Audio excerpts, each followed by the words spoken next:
I am the Tofu Golem. Please enjoy the video. You start by inspecting the box and contents. This saves time later.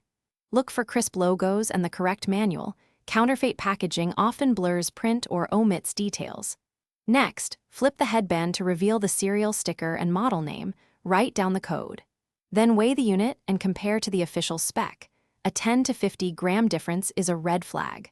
Once you have these baseline facts, move on to hardware verification with focus tests. Now you handle the headphones directly and check fine details. Inspect the ear cup logo. Real Marshall uses precise embossing and consistent paint. Counterfeit logos often have rough edges. Open hinges and look at screw types and placements. Mismatched screws indicate poor assembly. Press every button to confirm tactile feedback, then power on and pair. The Bluetooth name should match the model and support expected codecs. If pairing fails or naming looks odd, you finish by validating sound and software. Play familiar tracks at moderate volume.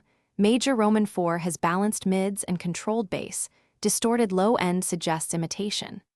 Open the Marshall app or support page and enter the serial number to confirm firmware availability and authenticity. Genuine units appear in official records. If mismatches exist, document defects with photos and timestamps, then contact the seller for return. Troubleshooting tip: if Bluetooth drops or codecs are wrong,